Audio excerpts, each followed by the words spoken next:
नमस्कार सभी को। दोस्तों, इंदौर की बात करते हैं। इंदौर स्वच्छता के लिए जनरली जाना जाता है, लेकिन जो न्यूज वहां से आ रही है ना, उसने इंदौर की स्वच्छता वाले टैग पे हमेशा के लिए एक ऐसा धब्बा लगा दिया है जो शायद कभी ना धुले। दुनिया 2026 का जश्न मना रही है, लेकिन इंदौर मातम के साए में डूबा हुआ है, क्योंकि यहाँ के नलों से पानी नहीं आ रहा है। यहाँ पे मौत की धार बह रही है। बताइए, लापरवाही का आलम यह है कि नगर निगम की जो पाइपलाइन है, जो पीने का पानी आता है, उसमें गटर का पानी मिल गया है और देखते ही देखते पूरा इलाका एक शमशान में तब्दील हो गया। 8 लोगों की जान जा चुकी है, 150 से ज्यादा लोग अस्पतालों में भर्ती हैं और करीब 1100 से ज्यादा लोग इस सिस्टम के द्वारा पैदा किए गए महामारी की चपेट में आ चुके हैं। तो आज हम इसी इंदौर की बात करेंगे। यहाँ की सरकारें देश भर में खुदाई करने में माहिर हैं, लेकिन अपने खुद के शहर के नीचे जमीन में जो सड़ रही पाइपलाइन है, उसकी सुध लेने की इनको कोई फुर्सत नहीं मिली। घटना की शुरुआत बताई जा रही है 25 दिसंबर से हुई, जब भगीरथपुरा के घरों में जो सप्लाई वाला पानी आता था, उसमें भयंकर बदबू आने लगा। लोगों ने शिकायत की, पार्षदों को फोन लगाए, लेकिन प्रशासन तो स्वच्छता के अवार्ड के खुमार में सोया हुआ था। नतीजा ये हुआ कि लोग वही पानी पीते रहे और अगले ही दिन घरों में उल्टियां, दस्त और तेज बुखार का तांडव शुरू हो गया।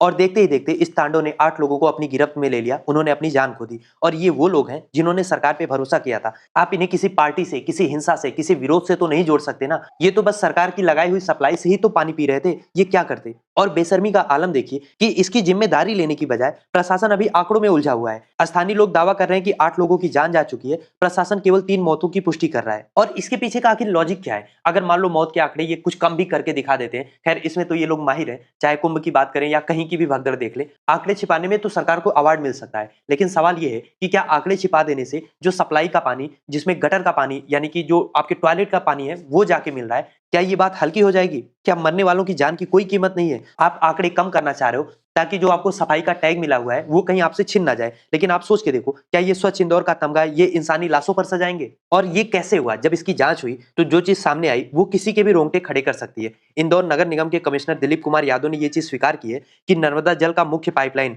जहां से सप्लाई का पानी लोगों के घरों में जाता था, उसमें लीकेज था। और पता है ये लीकेज कहाँ था? एक पब्लिक टॉयलेट के ठीक नीचे। जी हाँ, आप बिल्कुल सही सुन रहे हैं। जिस पाइपलाइन से हजारों घरों में पीने का पानी जाता है, उसके ठीक ऊपर इन्होंने पब्लिक शौचालय बना दिया था। और लीकेज के कारण क्या हुआ कि सीवेज का जो भी मलमूत्र था वो सप्लाई लाइन में मिक्स हो गया। अब आप खुद बताइए, क्या आप इसको एक मामूली लापरवाही मानेंगे? ये तो एक क्रिमिनल नेग्लिजेंस है। इंजीनियर का ऐसा ब्लंडर, वो भी इंदौर जैसे विकसित शहर में, ये पूरे प्रशासन की कार्य प्रणाली पर एक तमाचा है। और मामला केवल इतना ही नहीं है कि जिस पाइपलाइन से हजारों घरों में पीने का पानी जाता है, उसके ऊपर एक इंजीनियर ने टॉयलेट बना दिया। ना ना, अगर आपको लग रहा है मामला इतना ही है, तो आपने अभी भारत को समझा कहाँ? इस पूरे प्रोसेस में हर जगह उतनी लापरवाही हुई है जितनी हो सकती है। मतलब मैक्सिमम लेवल की लापरवाही हर जगह हुई है। इसीलिए इसमें केवल प्रशासन की लापरवाही नहीं है, बल्कि प्रशासन इस घटना में, इस हत्याकांड में शामिल है। क्योंकि रिकॉर्ड्स बता रहे हैं कि अगस्त 2025 में ही इस इलाके की जितनी भी पुरानी पाइपलाइंस हैं, उसको बदलने के लिए 2.5 करोड़ रुपए का टेंडर निकाला गया था। टेंडर के दस्तावेजों में साफ लिखा था कि इलाके में गंदे पानी की लगातार शिकायतें मिल रही हैं,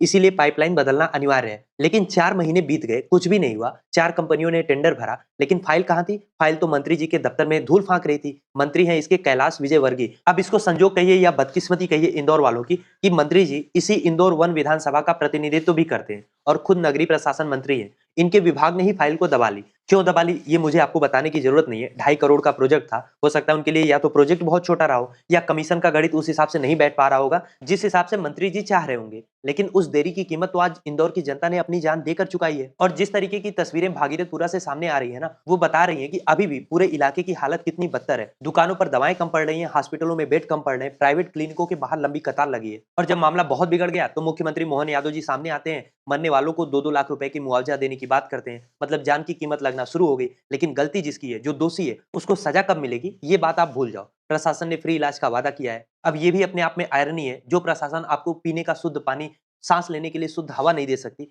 वो आपको फ्री इलाज का वादा कर रही है। लेकिन इसके बावजूद भी मरीज हॉस्पिटल के बाहर बता रहे हैं कि उनसे 5-5 हजार रुपए, 1-1 हजार रुपए, जो जिससे जितना वसूली हो पाए, ये जमा कराया जा रहा है। यानी आपदा में भी वसूली का खेल बंद नहीं हुआ है। खैर, जब पानी सर से ऊपर गया तो प्रशासन ने कार्रवाई का नाटक भी किया। जैसा कि होता है, छोटे कर्मचारियों को सस्पेंड किया गया। जोनल ऑफिसर शालिग्राम सितोले और असिस्टेंट इंजीनियर योगेश जोशी को सस्पेंड कर दिया गया। सब इंजीनियर की सेवाएं समाप्त कर दी गई। लेकिन सवाल यह है भैया कि छोटे कर्मचारी तो ठीक है, असली गुनहगार जो इनके ऊपर बैठे हैं, उनको कब सजा मिलेगी? तो इसका सीधा जवाब है, उनको कभी सजा नहीं मिलेगी। जनता भी धीरे धीरे चीजों को भूल जाएगी। जब चुनाव आएगा तो 10-10 हजार रुपए अकाउंट में लेके फिर इन्हीं को वोट दे देना। यहाँ के मेयर साहब हैं पुष्यमित्र भार्गव, कायदे से तो इस्तीफा इनका होना चाहिए। इंदौर के 9 विधायक बीजेपी के हैं। इनकी जवाबदेही कब तय होगी? सत्ता का प्रचंड बहुमत मिलने का मतलब तो ये नहीं होता ना कि आप लोगों को गटर का पानी पिलाना शुरू कर दो। जब मंत्री कैलाश विजयवर्गीय से सवाल पूछा गया, तो उन्होंने कहा कि गलती तो मान ली अपनी, लेकिन साथ में ये भी कह रहे हैं कि ये राजनीति करने का समय नहीं है। तो मंत्री जी, लोग अगर मर रहे हैं, तो राजनीति नहीं, कम से कम जवाबदेही का तो समय है। बताइए ये सब कैसे हुआ? और अगर गलती मान रहे हैं तो इस्तीफा दीजिए। पर जैसा कि आपको पता है, राजनाथ सिंह जी बहुत पहले बता चुके हैं